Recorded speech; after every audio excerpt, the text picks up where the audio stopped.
Good evening, Internet land. This is Kip, and you are watching Car Chat with Kip on America Bumper to Bumper. If this is your first time watching, what we do on this live stream is we talk car news, we talk some recalls, we'll go through as much stuff as we want. I also need to let you guys know that we will be spinning off the Buy It or Boot It segment that we are doing on here. First episode of Buy It or Boot It is going to be Wednesday nights at 8. Wednesday night, 8 p.m. Eastern. All we're going to do is the car chat or the Buy It or Boot It. So I will try to remember on Tuesday to put a post on Instagram and or Facebook asking for where you want to go and what price range we're looking at, and then we'll do that. So we're really looking forward to that. Again, Wednesday night, 8 p.m. Eastern, we're going to do Buy It or Boot It. So let's go on, and we're going to look at some channel update stuff, where we are, what we've been doing. Well, that's not the right screen. Let me get over there and change that up. But anyways, not much changed with the channel. I do want to say that I am apologize. Hey, Trucker Dave, how are you? Glad that you're here with us tonight. Hope everything's good out on the road. So past couple of weeks, didn't have our show. First off, Jason from Old Car Auto Guy, he was in town, and I'm sure you guys have all been over and seen his new truck, the very beautiful, I believe it's a 77 C10 two-wheel drive. So he's here for the night. My wife and I had dinner with him and his wife. It was a fantastic time, and I'm glad that he got such a great truck. Last week, of course, being Thanksgiving, that's kind of where that one fell down. But anyways, we're back. We're back, and we're all set to go with this, and we're going to be doing a bunch of other stuff. We'll be starting to pick back up on our how well it held up very, very soon. And I do want to thank all of you who took the time and watched the video on the old car parts. That was you guys seem to like that when it came out, because I've got 118 views on that, as you can see on the screen there. So that's really cool. Hey, and I've got another subscriber. That was up from just about 20 minutes ago when I pulled this up. So we're up to 386. Yay. All right, other than that, not much changed on the channel. So let's get into our first article.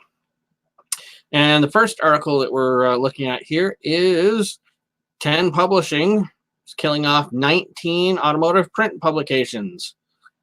And it's kind of not surprising to me. I think that magazines are more and more becoming a thing of the past, especially when you can get all your news very quickly and up to date on the internet. Magazines, take months to, produce and get all together. So again, not really surprising. But anyways, 10 Publishing, they are the publisher behind Motor Trend, Hot Rod, Automobile, but they are axing 19 of their 22 magazine titles. And that list is what you see here. Four-wheel and off-road. That kind of surprised me. Automobile, nah, not so much. Carcraft, Chevy High Performance, Classic Trucks, Diesel Power, which is almost sees that as a surprise, but not 100% there. Hot Rod Deluxe. Hey, Jason, I'm glad that you're here tonight. I appreciate you coming in. So other magazines, JP, which I've never heard of, Lowrider, Mopar Muscle, Muscle Car Review, Muscle Mustangs and Fast Fords, Mustang Monthly, Street Rodder, Super Chevy, Super Street, Truck Trends, which I am surprised that one's going away, Truckin', and Vet. So again, that is the list of the 19 magazines that are no longer going to be produced by 10, and I think that's doesn't give a, trying to see when it says when they're going to stop publishing them, but anyways, as I said before, not a real big surprise. Print publications are really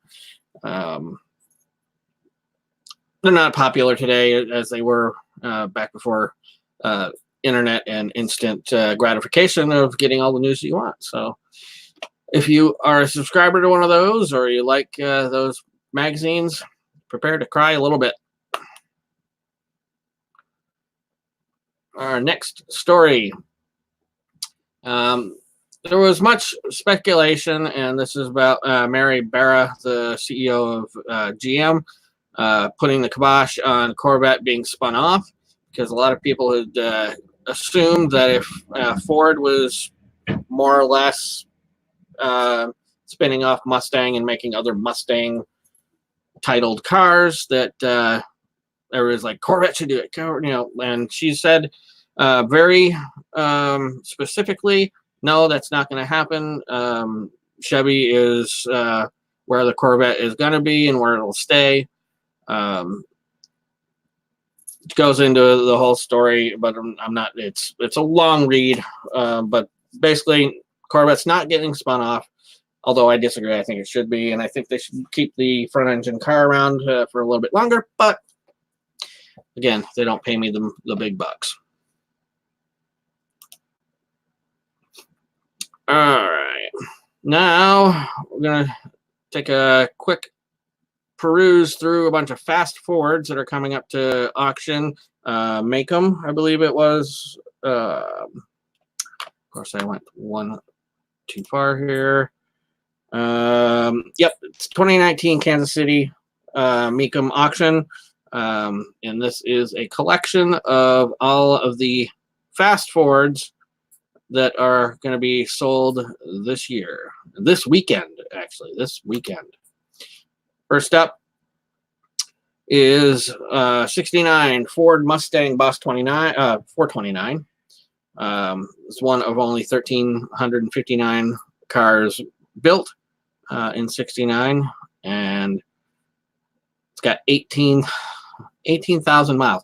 I just don't understand cars that old with so little miles. But it's going to make somebody really happy. All right. One more. This is probably one that that may be more reasonably priced. 85 four-eyed Mustang GT convertible. Although this has only got 7,600 miles on it, so maybe not so much, but great looking car. I know that Dennis, gosh, can't think of his last name now. Collins. Dennis Collins is buddies with Richard Rawlings. He's bought a bunch of these really low mile cars and sent them to auctions, and so I guess there's a budding market for low mileage Fox bodies. Too bad Zelda doesn't have fewer miles. 2005 Celine Mustang, not bad. 700 horsepower. That should fetch a decent price. And apples are going. No, wait, no. That's just gonna. We got a Mustang GT Custom. Okay. The Stampede Collection, whatever that means. Orange paintwork, custom bodywork. $20,000 in upgrades, including a supercharger and Borla exhaust. Not bad. Been a drag raced in early. Yep, that makes sense, Benny. And thanks for stopping in. Appreciate it. And also thank you for turning me on to Cowboy Crusher. I'm really starting to dig that that channel. If you guys don't know Cowboy Crusher, that's what he does. He crushes cars. You know, it's kind of sad with some of them, but overall, they're just, it's interesting to watch. I never thought it'd be as interesting as it is, but it's pretty cool to watch. What? Like I said, he crushes cowboys. Yeah. Yeah. No, he does not crush cowboys. He just is a cowboy who crushes cars. 2006 Ford GT Heritage Edition. Not bad. It's 343 made in the Heritage Edition Gulf livery. That's going to be a nice car too. I always love seeing those cars. I've only seen one in person. But, 63 Ford Fairlane 289. Looks like the, was it Thunderbolt, I think, that came with a much larger engine. It's a nice looking car. 69 Torino Talladega. Yeah, there we go. Sweet looking car. Wow. And one of only 750 built in 69. Wow, that is a rare Ford. The Dallas Cowboys are getting crushed up. Yeah, and that's pretty much the norm. The Cowboys, they haven't been decent since Aikman was their quarterback. But I digress. 73 Ford Mustang Mach 1 fastback. Of course, I think all the Mach 1s were fastback, so I don't know why they had to add in that fastback. Interesting color scheme. I don't know that how I dig that. And the wheels are another interesting choice. Okay, this isn't a Chevy or a Ford, so I don't know why this is in here, but a 67 Chevrolet C50 War Wagon bus. Kansas City Chiefs tailgating party wagon. But that's not a Ford. I don't get it. Okay, anyways, I digress. Okay.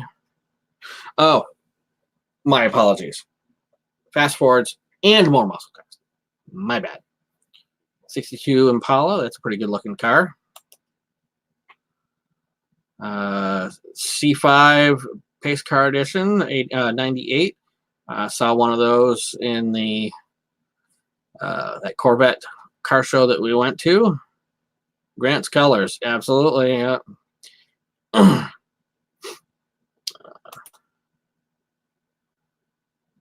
2000 Monte Carlo SS Pace Car Edition. Only 2,222 examples made. They don't do anything for me, unfortunately. If it's going to be a Monte Carlo, it's going to be something a lot older than this one. There's a nice looking truck. 66 C10. Yep. Also just started watching, I think it's JT's Joyride channel. He found one of these, pulled it out of a field. I think he's down in the Virginia area. And starting to do a restoration on it. Came with the straight 6 that was, original to it, and that unfortunately had some engine issues, so he's putting a 350 in it, which is going to be a nice rig once it's done. This one is a LS1 powered. Nice truck. Another really great looking truck. I love the these C10s. I've always liked the GMCs just a little bit better because I love the four headlight that the GMCs had over the Chevys. Great trucks either way, but Those look really cool. And you don't see a lot of the GMCs. Another great looking find there. And this is more my style. I love, kind of oddball cars, and a 77, well, anything from the 70s was pretty oddball. And this Olds Cutlass, it's not bad. And having 10,800 miles original on it. Wow. Yes, the two-tone on that truck was pretty cool. 1970 Buick GS Stage 1. Oh, yeah. 455, 360 horsepower, and 510 torque. Wow. What a monster. Gorgeous looking car. An AMX. Like the colors. Yeah, Cutlasses. I've had known a couple people who had earlier, kind of like 73 and 4 Cutlasses, a couple of them, and those were pretty cool. They did lose a little bit when they got into the later 70s, but overall, I think GM had some pretty good designs. AMC, this is another great looking ride. Yeah, AMX. Plymouth GTX. Nice. That looks, definitely looks mid-60s, just from the sharp lines of the car. 73 Charger SE. Not the most beautiful of all the Chargers, but classic Mopar nonetheless. This is a car that I remember from my teens. A 92 Dodge Stealth RT Turbo. I can remember seeing these on a dealership lot close to where I lived, and it kind of took my breath away. They are very interesting for the times, and I wouldn't mind driving one of them. Oh, Demon. Yep, very nice. 18 miles on the Demon. Still has the yellow bumper splitter protector, which everybody, at least the engineers at Chrysler, get crazy about seeing that on there. But I think it's nice to add a little extra color. All right. So get your wallets out and go buy some classic cars if you're in the Kansas City area. Next up for stories, we have 30 vintage Jaguars that were found in a greenhouse in England. And I'm going to say this wrong. Beaulieu, Beaulieu. So, don't know exactly the exact pronunciation of that, but anyways, this car restoration shop from this spot in England was contacted about cleaning out a greenhouse full of cars, and they all turned out to be a bunch of nice, oh well, not nice, but there were a bunch of Jags, mostly E-types. Unfortunately, as the owner of the shop had said, the worst place you could probably put a bunch of cars is in a greenhouse, because you got the sun beating down on them all the time. You have the humidity that can build up in there, and that just kind of rotted away a lot of the cars. And unfortunately, the Jags, especially in the 60s, were not known for their ability to withstand rust. So a lot of cars are in rough shape. And as you can see, here is a picture of the warehouse that they took all the cars to. Most of them are E-types. And there's going to be a lot of people that are going to be happy once these cars are restored, and apparently they are going to restore every one of them. So cool find, and probably the only time you'll ever be able to say a greenhouse find and not a barn find.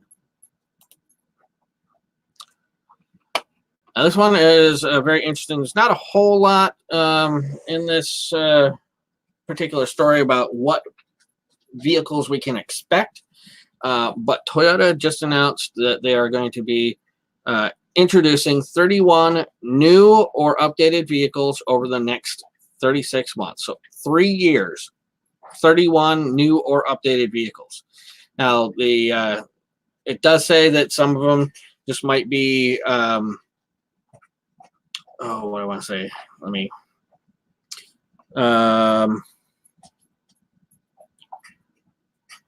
yeah, so some of them may just be mild refreshes. They might be just a trim level that's added on.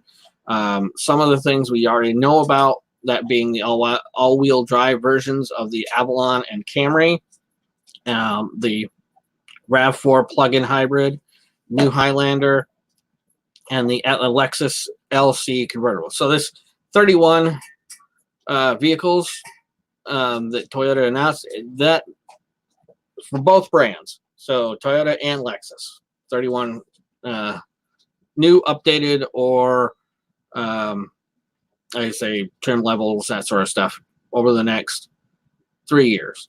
They did not say whether the Tacoma and Tundra will be a part of them, but that's what a lot of people are suspecting, since these particular trucks have only had mild refreshes over the past few years, so a new truck should be in the works before too much longer.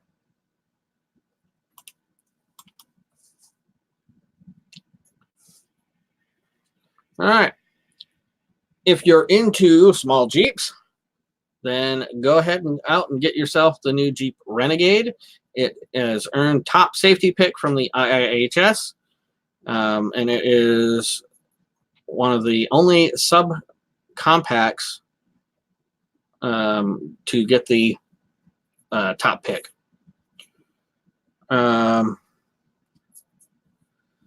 Renegade just squeaked by to get the top pick. It earned good ratings on all but one crash test. The small overlap passenger side test where it got an acceptable, but if it had gotten anything below that, it would have disqualified from being a top pick. But overall, very safe to get, especially when you have the LEDs and the other high technology advanced technology package, which would be your lane assist and your automatic braking, all that sort of stuff. So if you're in the market for a new small SUV, go after the Jeep Renegade. And on that note, I don't know how many of you guys were checking out my Instagram, but yes, we did buy a new car. Yeah, we've had that for coming up on a month now. We will be having a full video on that. We've racked on the miles. Of course, we had to go to Virginia and back to drop off our daughter after Thanksgiving. So that surely racked up the miles. But so far, love it. It's a 2020 Chevy Equinox. And again, we'll have a full video review on that in the coming probably week and a half or so. Just have to wait for it to stop snowing long enough to actually get out and do it.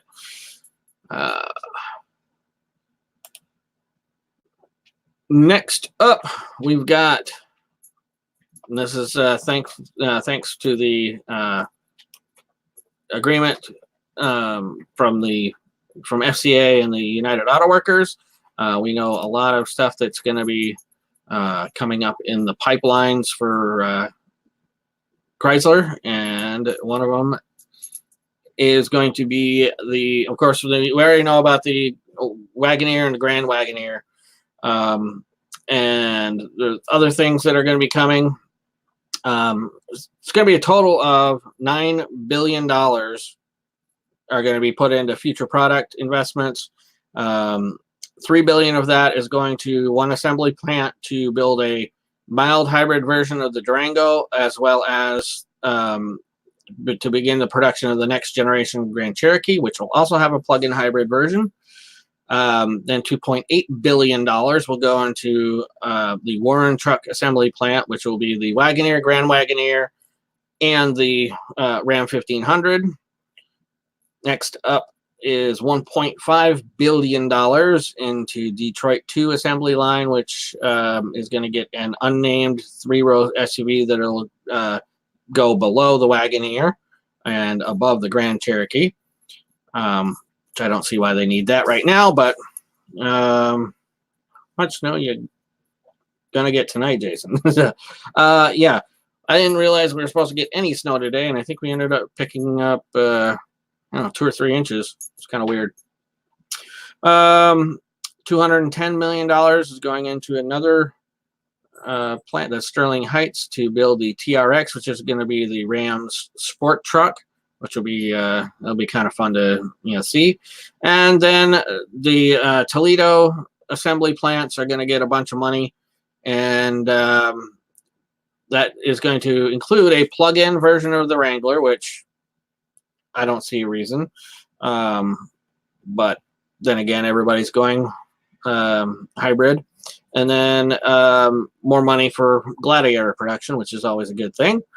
And then the the regular Cherokee is getting in some more investments for 2020 as well. So lots of truck and updates from FCA. And I guess they're still working on the deal with PSA, Peugeot Auto Group. I had to laugh when I saw this. Chevy Suburban is getting a star on the Hollywood Walk of Fame. The thing that I didn't realize until I read this is how much the Suburban has been in films and TVs over the years. And it says in this article, it started out with its debut in 1952, and it's been in over 1,750 films and TV series over the years, and it's been in a television series every year since 1956, and it's been in every film. Sorry, I got that bad. Sorry, at least one TV series every year since '56, and at least one movie every year since 1960. It's one of the best underpaid actors out there, and the most prolific. So it's kind of cool. It did get a star on the Hollywood Walk of Fame, and I love in this picture here, I love the C10 looking Suburban here. There's one that's within like 30, about 20 miles away from here. 3-door, which I always thought was a pretty cool thing, but it harkens back to the day when we only had minivans with one sliding door. Pretty cool. All right, now we're on to more cars that are getting axed by GM. And it starts off with Ford has been making a cannonball-sized splash when it's announced its withdrawal from the passenger car segment. GM's making a much slower retreat. The Cadillac CT6, which is right here, and the Chevy Impala are the next cars. Well, not only two of the next cars to get axed from GM's lineup. I think I've said it before, I'll say it again. I think it is a bad move for them to get rid of all of their passenger cars. Granted, they may not be making a lot of money, selling a lot of them, but there are still people out there that really like their sedans. And, if the only people making them are the imports, Toyota, Honda, and Nissan, no, that's where you're going to go, and they're gonna miss out on sales. But so CTS 6 and the Impala are done, as well as the entire Buick Regal line. So the Regal Sedan, the Regal GS, the Regal Tour X, all of them are being axed at the end of the 2020 model year. I think it's a real shame. The Tour X, I think, is a very nice looking car. I also do think, though, that probably one of the bigger factors here is the fact that these cars are, I don't know if they're made, still made in Germany and brought here, but I know they have lots of German influence from when they had Opel. So they are no more. Some nice looking cars, though.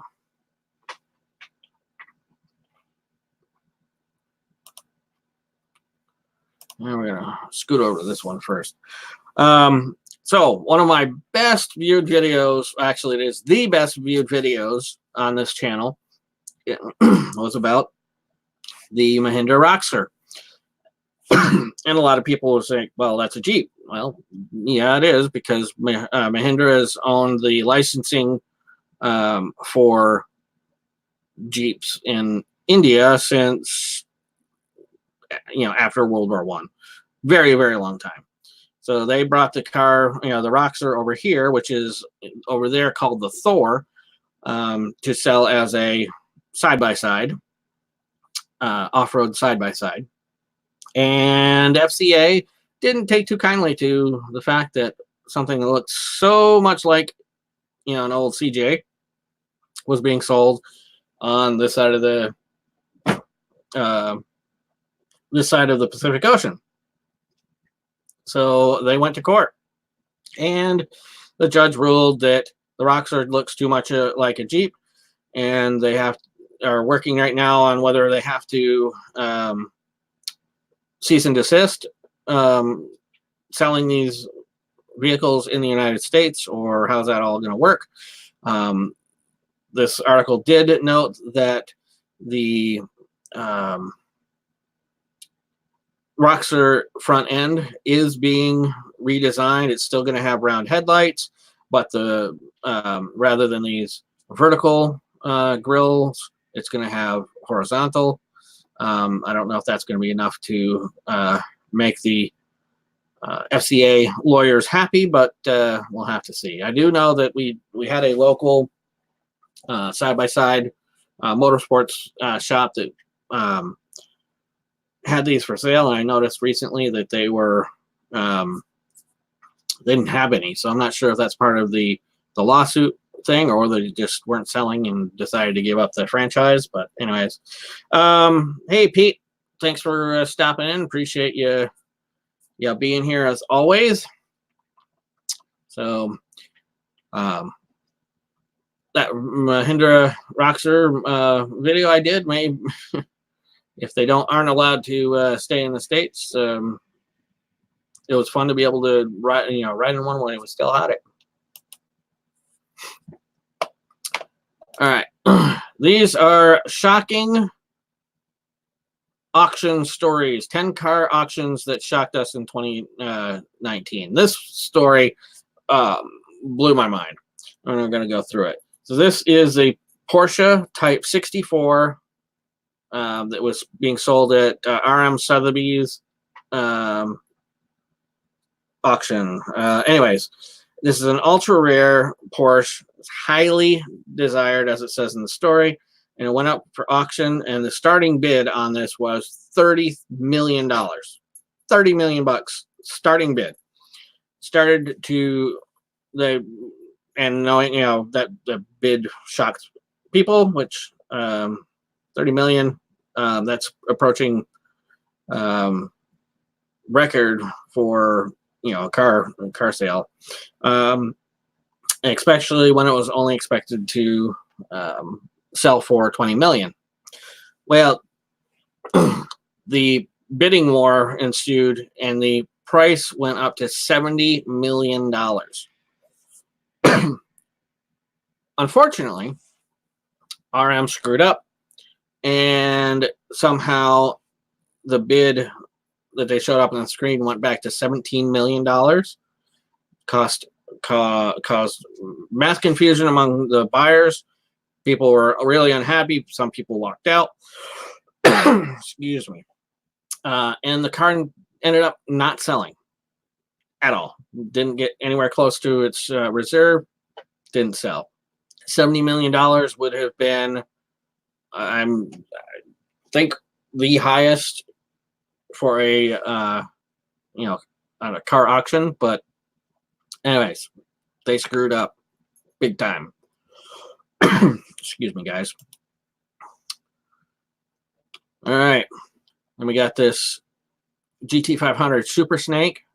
It became the most expensive Mustang ever at $2.2 million.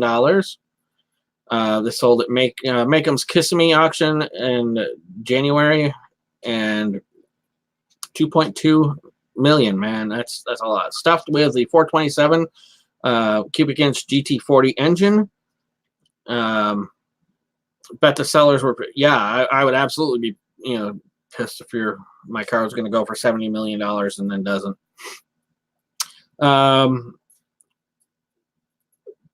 Anyway, we got a $2.2 million GT500, and that is, at least from the side picture, absolutely gorgeous.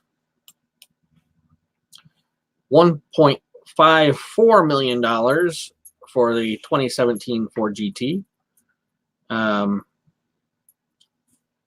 That is nuts, especially for a car that sells new for, well, I think it's $300,000, which is astronomical for a Ford. But I don't even understand. Excuse me.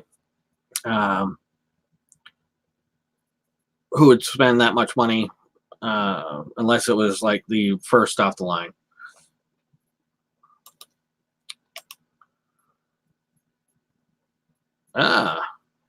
King's Collection. Vehicles collected, collection owned by Elvis Presley, went up for sale.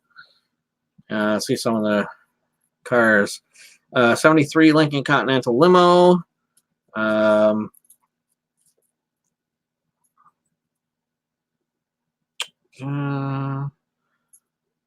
Other cars in the collection. A 67 C10 farm truck. I've never even heard of a 74 Rupp Center three-wheeled motorcycle. Interesting, but King's Collection went up for sale. This I know I talked about before. 25 high-end supercars taken from the president's son of Guyana in Africa, including this Venano. Anything is, no, I can't think of anything I'd pay $70 million for either. Wow, but this Venano sold for $27 million. Damn. Unbelievable.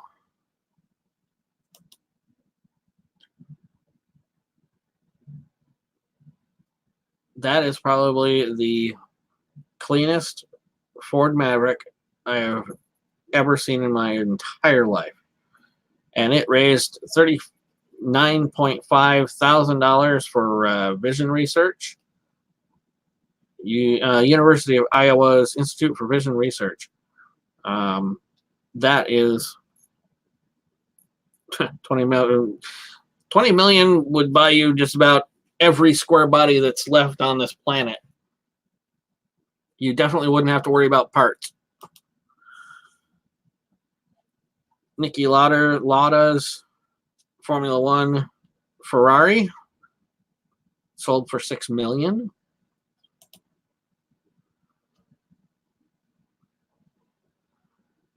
Muscle car collection, that's $1.3 million.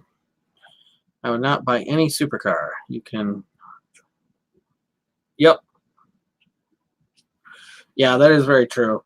Hypercars, absolutely. some supercars, no, I still wouldn't. I'd rather buy something I know is gonna be reliable and not gonna cost me an arm and a leg to get fixed.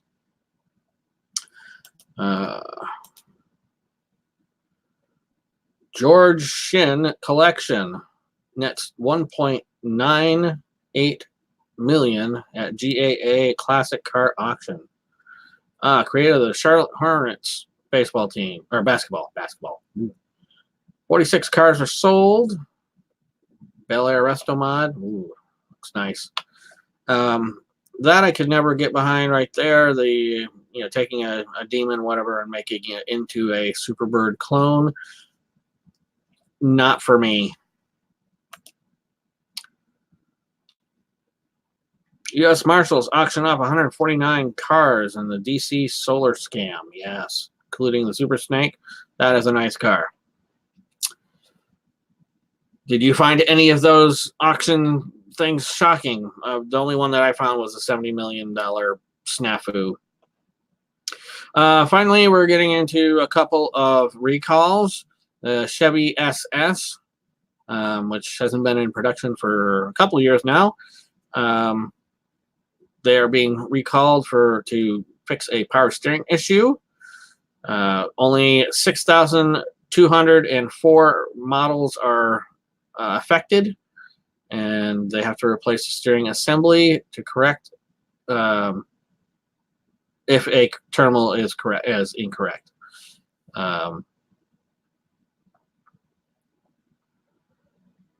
I think those were amazing cars, and that didn't have enough time to see what they could do here in the States. It's too bad that GM shut down Holden. They should have brought most of that stuff over here and just kept going with it. But then again, GM's getting rid of all the sedans, so that kind of makes sense. The other recall that I found was 2012 and 13 Fiat 500s are being recalled for rollaway risk. 51,788 with the 6-speed automatic transmission. Shifter cable detaches from the transmission thanks to bushings that deteriorate over time, and that makes the car think that it's going into park when it's not. Jason, thanks for stopping in. Really appreciate you being here. Have a good night.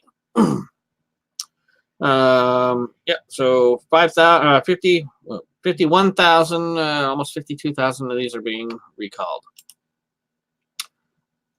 That, my friends, is all car news I have for you tonight.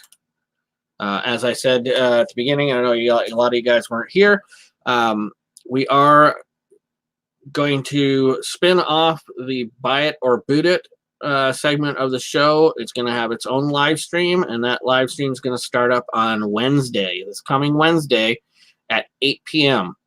Now, anybody that's in here, if that doesn't seem like a good time for you, let me know. We'll see about changing it up. But at this point, Wednesday at 8 p.m., Buy It or Boot It. So join me then. And thanks, guys. Have a great night and be safe this weekend. And as I say with all of my other videos, we're going to do it on here too. Dreams without ambition are like cars without gas. You're not going to get very far. Have a good night.